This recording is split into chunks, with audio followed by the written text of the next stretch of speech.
Movie के start में हम एक आदमी को देखते हैं जिसका नाम होता है ट्रेंजियो। ट्रेंजियो उस टाइम एक एयरपोर्ट पर जाता है और जब वो एयरपोर्ट पर जाता है तो हम उसे काफी परेशान देखते हैं। देखने से लग रहा था कि शायद उसकी कोई फ्लाइट मिस हो गई है, लेकिन असल में उसकी फ्लाइट मिस नहीं हुई थी, बल्कि सच तो कुछ और ही था। इसके बाद रिसेप्शन पर जाता है और वहाँ से पूछता है कि वेस्ट जाने वाली फ्लाइट कब निकलेगी। तब उसे बताया जाता है कि 2 घंटे बाद निकलेगी। तब ये सुनने के बाद ये टिकट लेता है जिससे कि ये टर्मिनल को क्रॉस कर सकेगा। इसके बाद यहीं पर हम एक लेडी दिखाई जाती है जो कि अपनी एक फ्रेंड जो कि न्यूयॉर्क में थी उसे वीडियो चैट कर रही थी, लेकिन तभी अचानक से उसकी फ्रेंड बेहोश हो जाती है। अब ये देखकर ये लेडी जो एयरपोर्ट पर थी ये काफी परेशान हो जाती है क्योंकि इस टाइम ये अपनी फ्रेंड की मदद नहीं कर सकती। यहाँ पर कुछ लोग टीवी देख रहे होते हैं, लेकिन तभी वो देखते हैं कि एक न्यूज रिपोर्टर न्यूज देते देते बेहोश हो गई है। और सिर्फ वही नहीं बल्कि बाहर और भी बहुत सारे ऐसे लोग हैं जो बेहोश होकर जमीन पर पड़े हुए हैं, लेकिन किसी को भी इसकी वजह नहीं पता। अब जो लोग ये न्यूज देख रहे थे उन्हें लग रहा था कि ये जरूर कोई ना कोई जोक है, क्योंकि इस तरह एकदम से लोग बेहोश कैसे हो सकते हैं। लेकिन ट्रेंजियो जानता है कि ये कोई जोक नहीं है, बल्कि ये एक सीरियस सिचुएशन है। यहाँ पर ट्रेंजियो कहता है कि ये अब उसका टाइम है, अब उसे एक्शन लेना चाहिए। इसीलिए वो फौरन से टर्मिनल की तरफ जाता है और वहाँ पर जैसे गार्ड डिस्ट्रैक्ट होता है तो ये फौरन से उसकी गन छीन लेता है और सब लोगों से कहता है कि कोई भी मेरे रास्ते में ना आए। इसके बाद ये फौरन से प्लेन की तरफ जाता है और वो फ्लाइट मॉस्को की तरफ जा रही थी और कुछ ही देर में इस फ्लाइट ने उड़ना था। ये प्लेन में मौजूद सभी लोगों को गन पॉइंट पर लेता है और प्लेन को फौरन से उड़ाने के लिए कहता है, लेकिन जो असली पायलट था वो अभी तक प्लेन में नहीं आया था। लेकिन जो को पायलट होता है वो इस टेररिस्ट की हेल्प नहीं करना चाहता, इसीलिए ये दोनों एक दूसरे से लड़ रहे होते हैं, जिसकी वजह से एक गोली उस पायलट को लग जाती है, इसीलिए वो जख्मी हो जाता है। ये गोली उस पायलट के हाथ में लगी थी। अब इस सारे सिचुएशन की वजह से वो सारे पैसेंजर्स काफी परेशान थे और फ्लाइट अटेंडेंट इन सबको हौसला दे रही थी कि सब ठीक हो जाएगा, कुछ भी नहीं होगा। इसके बाद ट्रेंजियो कॉकपिट से बाहर आता है और सबसे पूछता है क्या बोर्ड पे कोई और पायलट है। अब ये सुनकर एक लेडी उठती है जो कि असल में एक रिटायर्ड पायलट थी और ट्रेंजियो के ऑर्डर पर वो आखिरकार टेक ऑफ ले ही लेती है। अब गोली की वजह से प्लेन के एवियोनिक्स टूट चुके थे, इसीलिए अब कोई भी प्लेन से बाहर नहीं जा सकता था, इसीलिए अब मजबूरन उन सभी को ये सफर करना ही पड़ेगा। इसके बाद ये लोग रिटायर्ड पायलट यानी कि सिल्वी से पूछते हैं कि क्या वजह है कि इतनी इमरजेंसी में टेक ऑफ करवा रहा है, जिस पर वो बताता है कि नेटो में मुझे ऑफिसर असाइन किया गया था और मुझे कुछ ऐसी बातें पता है जो किसी और को नहीं पता। फिर जब बार बार पायलट जिद करते हैं असली वजह पूछने पर तो वो बताता है कि असल में सनरेज डेडली हो चुकी हैं और अगले दिन के स्टार्ट पर ही सूरज की रेज की वजह से सारे लोग मारे जाएंगे, यहाँ तक कि वो लोग भी जो कि घरों के अंदर होंगे। वो बताता है कि ये तो पहले ही जापान और कोरिया में हो रहा है और अब सूरज का अगला टारगेट ये प्लेन होगा। अगर सूरज की रेज इस पर पड़ गई तो तब इस बात पर वो पायलट यकीन नहीं करते और कहते हैं कि शायद तुम पागल हो। तब ये सुनकर ट्रेंजियो कहता है कि शायद मैं आपको पागल लग रहा हूँ, लेकिन ऐसा है नहीं, मैं पागल नहीं हूँ। वो पायलट मैथ्यू जिसके हाथ में शूट लगा था उसके हाथ से खून बह रहा होता है। तो प्लेन में मौजूद एक लेडी जो कि मेडिकल प्रोफेशनल होती है वो ये जिम्मेदारी लेती है कि मैं पायलट की मदद करूंगी। यहाँ पर वो लेडी हॉट नाइफ का यूज करती है ताकि वो उस पायलट के हाथ से उस गोली को निकाल सके। अब इस वजह से पायलट को बहुत ज्यादा दर्द हो रही थी और प्लेन में मौजूद सारे पैसेंजर्स भी उसकी वजह से परेशान हो रहे थे। लेकिन यहाँ पर मैथ्यू जानता था कि उसे सब्र से काम लेना चाहिए क्योंकि सबकी जिंदगी अब उस पर डिपेंड करती है। यहाँ पर मैथ्यू सबको बताता है कि हम उसी जगह पर लैंड करेंगे जहाँ पर लैंड करने का ट्रेंजियो हमें कह रहा है, बजाय उस जगह पर लैंड करने के जहाँ पर हमने सोचा था। यहाँ पर मैथ्यू को लगता है कि फाइटर जेट्स लाजमी आ रहे होंगे उन्हें रेस्क्यू करने के लिए, क्योंकि उन्होंने ये प्लेन इसीलिए उड़ाया था क्योंकि उसे यानी मैथ्यू को गन पॉइंट पर लिया गया था। लेकिन दूसरी पायलट यानी सिल्वी को ऐसा नहीं लग रहा था, उसे नहीं लग रहा था कि कोई उनकी मदद करने के लिए आएगा। वहाँ एक और पैसेंजर को जब ये बात पता चलती है कि सन रेज सबको मार रही हैं, तो उसे इस बात पर यकीन नहीं होता, इसीलिए वो पायलट्स पर शक करने लगता है, यानी कि सारे पायलट्स उनसे झूठ बोल रहे हैं। इस पैसेंजर का नाम अयाज होता है। इसके बाद हम एक और पैसेंजर को देखते हैं जो कि अरबी होता है। ये पैसेंजर एकदम से खांसी करने लगता है और देखते ही देखते बेहोश हो जाता है। अब यहाँ पर पर अयाज ऐसे प्रिटेंड करता है कि जैसे वो इसकी हेल्प कर रहा है और इसी सब के बीच वो ट्रेंजियो से उसकी गन छीन लेता है। इसके बाद ट्रेंजियो को वॉशरूम में बंद कर दिया जाता है और बाकी सभी पायलट से पूछा जाता है कि आखिर सच क्या है। तब पायलट सबको बताता है कि हम लोग वेस्ट में लैंड करने वाले हैं। वो बताता है कि हमारा प्लेन आइसलैंड में लैंड करेगा क्योंकि ट्रेंजियो चाहता है कि हम वेस्ट में जाएं। तो वहाँ पहुँचने पर पुलिस टेररिस्ट को अरेस्ट कर लेगी और बाकी सब लोगों को आजाद कर दिया जाएगा। वो इन लोगों को सूरज के बारे में भी बताता है। वो बताता है कि ट्रेंजियो को लगता है कि सूरज की रेज लोगों को मार रही हैं। तब इस पर बाकी पैसेंजर्स को भी याद आता है कि उन्होंने भी काफी अजीब चीजें देखी हैं, इसीलिए वो सभी लोग अपनी अपनी फैमिलीज के लिए परेशान होते हैं। तब इस पर पायलट मैथ्यू उन सबसे कहता है परेशान होने की जरूरत नहीं है, मैं एज अ कैप्टन आप सबकी जिम्मेदारी लेता हूँ और मैं आप सभी को बचा लूंगा। इसके बाद हम देखते हैं कि ये प्लेन वेस्ट में पहुंच जाता है और ये प्लेन आइसलैंड में लैंड करने ही वाला होता है। लेकिन तभी वो पायलट देखता है कि यहाँ पर तो पहले ही बहुत सारे प्लेन्स हैं और इतने ज्यादा प्लेन्स होने की वजह से कुछ प्लेन्स तो क्रैश भी हो गए हैं और तो और यहाँ पर लैंड करने की जगह भी नहीं है, लोग भी इधर उधर भाग रहे हैं, जिससे पायलट को यकीन हो जाता है कि ट्रेंजियो सच ही कह रहा था। लेकिन अब क्योंकि इनके पास लैंड करने की कोई और जगह नहीं है तो ये सोचते हैं कि थोड़ा आगे जाकर स्कॉटलैंड में लैंड करेंगे। इसके बाद ट्रेंजियो को वॉशरूम से बाहर निकाला जाता है और उससे कहा जाता है कि सबको इस सिचुएशन के बारे में बताओ, यानी कैसे सूरज की रेज सबको मार रही है। ट्रेंजियो कहता है कि मुझे सबके बारे में मेरे सीनियर से पता चला और मैं तो खुद भी नहीं जानता कि ये सब कुछ क्यों हो रहा है और ये सब कुछ कब खत्म होगा। मैं तो बस इतना जानता हूँ कि अगर हमने बचना है तो हमें सूरज से कहीं दूर लैंड करना पड़ेगा, किसी ऐसी जगह पर जहाँ पर सूरज की रेज ना पहुँचती हो। अब यहाँ वही अरबी जो कुछ टाइम पहले बेहोश हो गया था वो अभी भी जिंदा होता है और बड़ी ही मुश्किलों से वो सांस ले रहा होता है। वो बस मरने ही वाला होता है और अपनी आखिरी सांसों में वो सबको बताता है कि मैंने डायमंड्स स्वेलो कर लिए थे। अब यहाँ पर वो नर्स पूरी कोशिश करती है कि किसी तरह से इस आदमी के अंदर से उन डायमंड्स को निकाल दिया जाए, लेकिन उसकी कोशिशें नाकामयाब ही रहती हैं। इसके बाद हम देखते हैं कि ये लोग स्कॉटलैंड में इमरजेंसी लैंडिंग करते हैं। अब ये लैंडिंग काफी मुश्किल थी और प्लेन एक दीवार को हिट करने ही वाला था, लेकिन बड़ी मुश्किलों से कुछ ही सेकंड्स पहले आखिरकार ये प्लेन को रोक ही लेते हैं। अब जैसे ये सारे लोग लैंड करते हैं तो इनके पास बहुत सारे मैसेजेस और बहुत सारे नोटिफिकेशंस आते हैं इनकी फैमिलीज की तरफ से। इंटरनेट पर भी हर तरफ न्यूज चल रही थी जिसमें बताया जाता है कि आधी दुनिया के लोग तो मर चुके हैं सूरज की रेस की वजह से और आधे अभी बचे हुए हैं। ये एयरपोर्ट खाली था क्योंकि लोग यहाँ से भाग चुके थे। अब ये लोग डार्क प्लेस को ढूंढ रहे थे कि कहीं पर भी इन्हें डार्क प्लेस मिले और ये वहाँ पर छुप जाए, जबकि न्यूज में बताया जा रहा था कि अगर सूरज निकलता है तो तब अगर कोई इंसान बंकर में जाकर भी छुप जाए तो वो भी मर जाएगा। अब यहाँ पर इन सभी पैसेंजर्स को भी वेस्ट की तरफ ही फ्लाई करना था, इसीलिए ये सारे अपना जरूरी सामान और सप्लाईज को इकट्ठा करना शुरू करते हैं। इनमें से एक आदमी जो कि अपनी वाइफ के पास वापस जाना चाहता था वो इन सबसे लड़ रहा होता है कि मुझे वेस्ट की तरफ नहीं जाना, इसलिए यहाँ पर उसे अलाउ किया जाता है कि वो वापस जा सकता है। अब इनका अगला स्टॉप था कनाडा और वहाँ जाकर ये अपने प्लेन का फ्यूल दोबारा से भरेंगे और अपने रेडियो को फिक्स करेंगे। कुछ ही टाइम के बाद इंटरनेट ठीक हो जाता है जिससे सभी लोगों को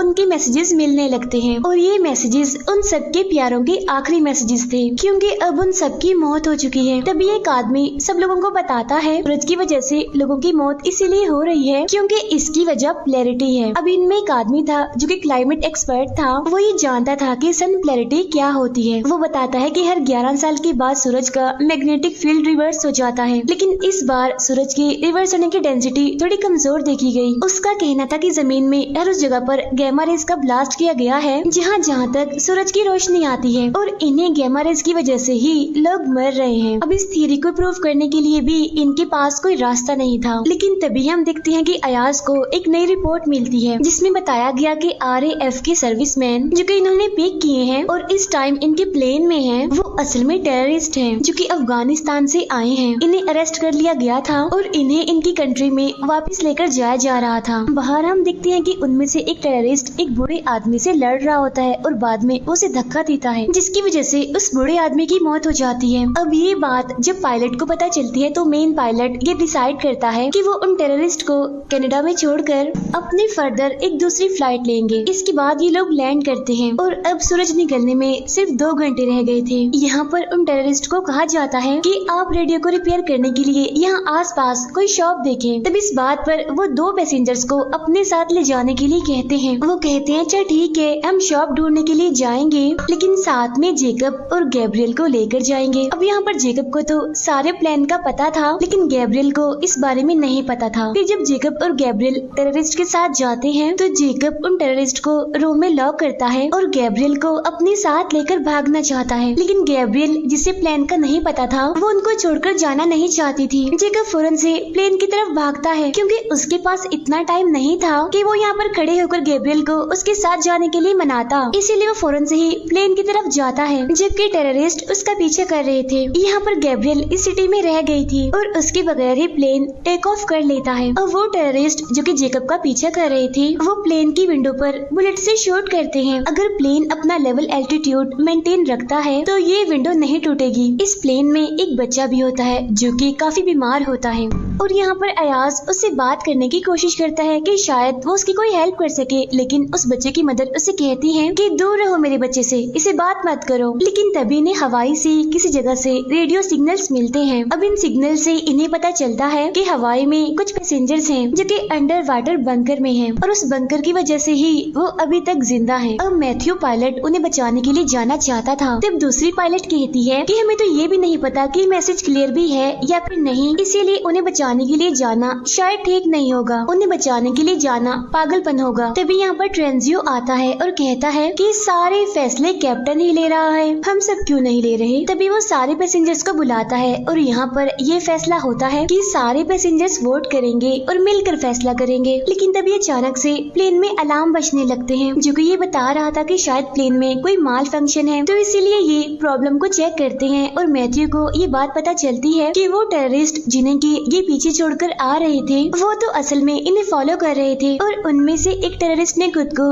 लैंडिंग गियर से अटैच कर लिया है और अगर वो वहीं रहा तो ये लोग सेफली लैंड नहीं कर पाएंगे। इसीलिए मैथ्यू डिसाइड करता है कि वो स्पीड के साथ चलेगा जिससे कि ऑक्सीजन भी कम हो जाएगी और हाई स्पीड की वजह से वो खुद ही गिर जाएगा। लेकिन यहाँ पर वो ये बात याद नहीं रखता कि इनके प्लेन की विंडो भी टूट चुकी है और जैसे प्लेन स्पीड से चलता है तो प्रेशर की वजह से वो विंडो टूट जाती है। प्लेन में हवा तेजी से आ रही थी और चीजें उड़ रही थी। पैसेंजर्स के लिए वहाँ पर स्टे करना मुश्किल हो रहा था। तब यहाँ पर मैथ्यू जल्दी से प्लेन की स्पीड को कम करता है और उसे लोअर एल्टीट्यूड पे लाता है। फिर हम जेकब को देखते हैं जो कि एक लकड़ी का बोर्ड विंडो के सामने रख देता है ताकि हवा इतनी स्पीड से अंदर ना आ सके। अब यहाँ पर जो बच्चा बीमार था उसके लिए सांस लेना मुश्किल था क्योंकि उसे सांस की ही प्रॉब्लम थी। तब यहाँ पर अयाज को एक प्लान आता है और वो उस बच्चे के लिए एक ऑक्सीजन पाइप का यूज करता है। तब ये देखकर उस बच्चे की मदर को काफी शर्मिंदगी होती है क्योंकि उसने पहले अयाज को अपने बच्चे से दूर रहने के लिए कहा था, लेकिन आज अयाज ने ही उसकी मदद की। यहाँ पर कैप्टन उन सबको बताता है कि अगर हम इसी स्पीड के साथ चलते रहे तो हम हवाई में लैंड नहीं कर पाएंगे, इसीलिए वो अपनी लैंड करने की लोकेशन को चेंज करते हैं। और तो और हैंगिंग टेररिस्ट की वजह से इन्हें मुश्किल का सामना करना पड़ रहा था। लेकिन तभी हम देखते हैं कि अयाज, जेकब और ट्रेंजियो अंडर कैरेज में जाते हैं। ये प्लेन के फ्लोर पर ही होल बनाते हैं ताकि उस टेररिस्ट को देख सके। ट्रेंजियो अपनी गन का यूज करता है लेकिन ये क्रिमिनल गन को छीन लेता है। वो ट्रेंजियो को मारने ही वाला होता है कि तभी अयाज आकर ट्रेंजियो की जान बचा लेता है और उस टेररिस्ट को शूट कर देता है। अब कुछ देर के लिए अयाज इन सबका हीरो बन चुका था, लेकिन तभी इन्हें यहाँ पर एक और सच पता चलता है और वो ये कि वो अरबी पैसेंजर जो पहले इनके प्लेन में था, ये जिसने डायमंड्स खा लिए थे, वो असल में अयाज की वजह से ही मरा था क्योंकि इन पैसेंजर्स ने उस अरबी पैसेंजर की बॉडी को कनाडा में ही दफन कर दिया था। लेकिन तभी उन्हें ऐसा करता एक लड़का देख लेता है और वो भी एक पैसेंजर होता है इसी प्लेन का। उस लड़के पैसेंजर ने देखा कि अयाज उस अरबी पैसेंजर की बॉडी को काट कर उसमें से कुछ निकाल रहा है। तब यहाँ पर अयाज बताता है कि असल में मैं डायमंड्स को स्मगल करता हूँ और जो डायमंड्स मैंने स्मगल किए थे वो उस अरबी पैसेंजर की बॉडी में थे, लेकिन अब क्योंकि उस अरब पैसेंजर ने इंस्ट्रक्शंस को ठीक से फॉलो नहीं किया था इसी वजह से उसकी मौत हो गई और तब मजबूरन मुझे उसकी बॉडी से उन डायमंड्स को निकालना ही पड़ा। अब ये सुनकर सारे पैसेंजर्स को अयाज पर काफी गुस्सा आता है और कुछ पैसेंजर्स तो कह रहे थे कि इसको भी टेररिस्ट की तरह प्लेन से बाहर निकाल दिया जाए, लेकिन ज्यादा पैसेंजर्स तो अयाज के हक में ही थे। अब क्योंकि ज्यादा वोट ये थे कि इसे प्लेन में ही रहने दिया जाए, इसीलिए उसे सिर्फ हैंडकफ्स कर दिया जाता है। इसके बाद ये लोग एक जगह पर लैंड करते हैं और वहाँ से ये प्लेन में फ्यूल डालते हैं। अब यहाँ पर हम देखते हैं कि इनके पास जो क्लाइमेट एक्सपर्ट है वो एक बड़ी अजीब बात कहता है कि वो फ्रूट्स जो वो कनाडा से लेकर आए हैं उनका कोई टेस्ट नहीं है, यानी उनका कोई जायका नहीं है। उसका कहना था कि गैमा रेज इतनी स्ट्रॉन्ग है कि उनकी वजह से फ्रूट्स का फ्लेवर भी चला गया और अगर ऐसा ही रहा तो गैमा रेज फूड का मुकम्मल स्ट्रक्चर ही चेंज कर देंगी, जिसके बाद वो शायद कुछ हफ्तों बाद ही भूख की वजह से मर जाएं। मैथ्यू काफी देर से ड्राइव कर रहा था और अब वो उस क्लाइमेट एक्सपर्ट से कहता है कि हमने उस जगह पर जाना है जहाँ पर सूरज की रेस ना पड़ती हो, इसीलिए इन बातों के बारे में हम बाद में सोचेंगे। फिर हम दूसरी पायलट को देखते हैं जो कि मैथ्यू से कह रही थी कि तुम काफी थक गए हो, अब तुम्हें रेस्ट करना चाहिए, क्योंकि काफी देर से वो प्लेन चला रहा था और उसे अब नींद आ रही थी थकावट की वजह से। और जाहिर सी बात है कि इस वजह से बाकी पैसेंजर्स की जान भी खतरे में थी। अब सारे पैसेंजर्स उसके पास आकर उसे काफी मनाते हैं और कहते हैं कि आपको सोना चाहिए। वो कहता है ठीक है मैं सो जाऊंगा, लेकिन अभी नहीं, बाद में, अभी मुझे प्लेन ही चलाना है। लेकिन तभी इन्हें एक और रेडियो सिग्नल मिलता है जिससे इन्हें कन्वर्सेशन तो ठीक से सुनाई नहीं दे रही थी, बस एक बात सुनाई दे रही थी जिसमें कहा जा रहा था स्टारा 17। अब बहुत जल्द इन्हें समझ आ जाती है कि जो आदमी उनसे बात कर रहा है असल में वो एक एस्ट्रोनॉट है जो कि स्पेस में है। अब ये लोग काफी हैरान थे इस वजह से कि वो जिंदा है और लग रहा था कि शायद वो जमीन पर मौजूद कंट्रोल रूम से बात कर रहा है। अब ये लोग डिसाइड करते हैं कि ये लोग नेटो के हेडक्वार्टर तक जाएंगे, यानी जहाँ से ये सब कुछ शुरू हुआ। वहाँ मैथ्यू जो कि वॉशरूम में गया था, ये सब लोग आकर देखते हैं कि वो तो बेहोश पड़ा हुआ है वहाँ पर। असल में उसके हाथ पर जो गोली लगी थी उसकी इंजरी पहले से ज्यादा सीरियस हो गई थी, जिसकी वजह से पॉइजन उसकी पूरी बॉडी में ही फैल रहा है। तब इन पैसेंजर्स में से जो नर्स होती है वो कहती है कि अगर हम लोग किसी तरह हॉस्पिटल पहुँच जाए तो मैं इसका ऑपरेशन कर दूंगी। अब दूसरी पायलट जिसका नाम सिल्वी है वो काफी परेशान होती है ये सोचकर कि मैथ्यू के बगैर मैं प्लेन अकेली कैसे चलाऊंगी। तब सारे पैसेंजर्स उसे इंसिस्ट करते हैं कि तुम्हें ट्राई करना होगा, अगर तुम्हें इसका एक्सपीरियंस नहीं है तो फिर भी तुम्हें ये प्लेन चलाना है, क्योंकि अब तुम भी हमारी एक आखिरी उम्मीद हो। यहाँ पर हम देखते हैं कि सिल्वी यूट्यूब पर वीडियोस देखती है जिससे कि वो ये समझ रही है कि उसे कैसे प्लेन को लैंड करना है। अब वीडियो दिखना तो आसान था, जब प्लेन को उड़ाना था, उसे लैंड करवाना था तो ये सब तो बहुत मुश्किल था, इसीलिए सिल्वी काफी घबरा रही थी। अब ये लोग लैंड तो करते हैं लेकिन ये लैंडिंग काफी शेकी सी थी, लेकिन किस्मत से सारे पैसेंजर सेफ थे और सारे खड़े होकर सिल्वी के लिए क्लैपिंग करते हैं। फिर टाइम ज़ाया ना करते हुए ये खुद को 3 ग्रुप्स में डिवाइड करते हैं, यानी इन सब ने अलग अलग टास्क परफॉर्म करने थे, जिसमें से कुछ ने तो प्लेन के फ्यूल को रिफिल करना था, जबकि कुछ लोगों ने मैथ्यू को हॉस्पिटल पहुंचाना था और जो ट्रेंजियो और अयाज थे उन्हें नेटो के हेडक्वार्टर जाना था। हॉस्पिटल में हम दिखते हैं कि यहाँ पर बहुत सारे पेशेंट्स हैं जो कि जमीन पर पड़े हुए हैं और सारे के सारे मर चुके हैं। तब नर्स उन सबसे कहती है कि इन्हें देखकर परेशान मत हो और मेन फोकस ये रखो कि हमने मैथ्यू की जान बचानी है। फिर वो बच्चा जो बीमार था उसकी मदर को हम देखते हैं जो कि अपने बच्चे के लिए अलग अलग चीजें जमा कर रही है, जैसे कि दवाइयाँ और वो चीजें जो उसके लिए जरूरी है।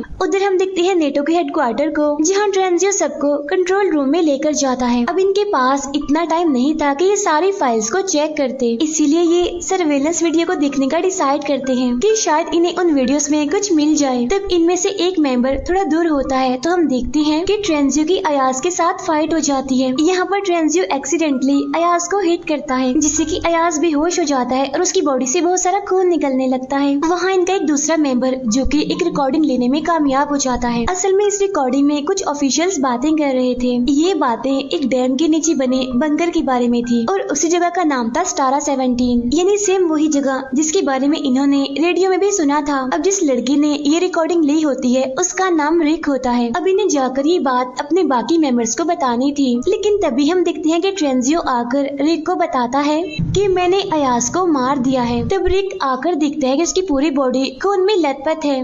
वहाँ हम देखते हैं कि मैथ्यू की हालत अब पहले से बेहतर है। इसके बाद मैथ्यू को प्लेन में लाया जाता है, बाकी सब मेंबर्स भी प्लेन में वापस आ जाते हैं। ऑपरेशन के बाद मैथ्यू काफी बेटर फील कर रहा है। ट्रेंजियो सबको बताता है कि अब हमें अयाज का इंतजार नहीं करना चाहिए क्योंकि अब वो वापस नहीं आएगा। सभी लोग परेशान थे कि आखिर क्यों अयाज वापस नहीं आएगा। और जब मैथ्यू इंजन स्टार्ट करता है तो ये सारे लोग देखते हैं कि अयाज इनके प्लेन के बिल्कुल सामने था। अब अयाज को प्लेन में ले लिया जाता है और ट्रेंजियो के हाथ बांध दिए जाते हैं। यहाँ पर सिल्वी उन सबको बताती है कि अगर हमारे बल्गेरिया के प्लेन ने काम ना किया, यानी डैम में मौजूद उस बंकर में जाने का, तो हमारे पास इतना फ्यूल नहीं होगा कि हम फर्दर किसी और जगह पर जा सकें। और जैसे ये लोग लैंड करेंगे इनके पास पास सिर्फ 20 मिनट होंगे जिसमें कि ये भागकर बंकर की तरफ जाए। यहाँ अयाज की तबीयत खराब होने लगती है क्योंकि उसका बहुत सारा खून बह चुका था। यहाँ पर सारे लोग अयाज से पूछते हैं कि ट्रेंजियो ने तुम्हारे साथ ऐसा किया, इसके बाद तुम उसे क्या सजा देना चाहते हो। तब ये सुनकर अयाज कहता है कि मैं नहीं चाहता कि वो मरे, बल्कि मैं चाहता हूँ कि वो हमारे साथ उस बंकर के पास जाए। अब क्योंकि बंकर काफी दूर था तो इसीलिए जैसे प्लेन लैंड होता है तो ये सारे लोग गाड़ियों पर बैठकर बंकर की तरफ जाने लगते हैं। इन सारे पैसेंजर्स को 2 ग्रुप में डिवाइड किया गया था, यानी कि 2 गाड़ियों पर ये लोग जा रहे थे। इनमें पहली गाड़ी को सिल्वी ड्राइव कर रही थी और दूसरी गाड़ी को ड्राइव कर रहा था अयाज। अब क्योंकि खून निकलने की वजह से अयाज की तबीयत खराब होती है, इसीलिए अयाज और उसके साथियों की गाड़ी क्रैश हो जाती है। लेकिन पहली गाड़ी जिसे की सिल्वी चला रही थी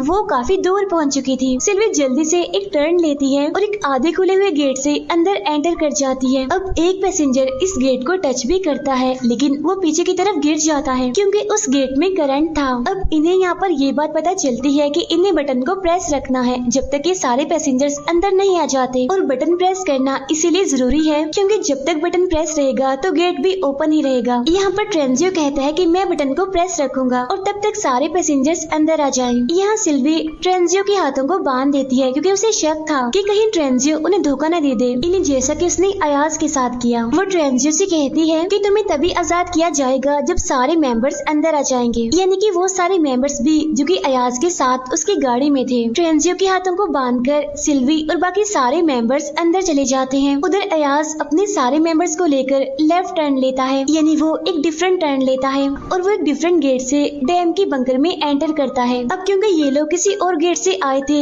इसीलिए ट्रेंजियो वहाँ पर अकेला रह गया था, जबकि वहाँ पर सारे मेंबर्स अब बंकर के अंदर पहुँच चुके थे। अब इन सभी लोगों को फाइनली मिलिट्री के लोग वेलकम करते हैं और वो इन्हें बताते हैं कि आप सब अब बिल्कुल सेफ हैं। लेकिन ट्रेंजियो तो बाहर ही रह गया था। वो यहाँ पर अपने गॉड से अपनी की गई गलतियों की माफी मांगता है और सूरज को फेस करने के लिए तैयार होता है। अब प्लेन के सारे पैसेंजर्स तो बच जाते हैं लेकिन सूरज की रेस की वजह से ट्रेंजियो मारा जाता है और इसी के साथ ही ये मूवी यहीं पर एंड हो जाती है। Thank you for watching.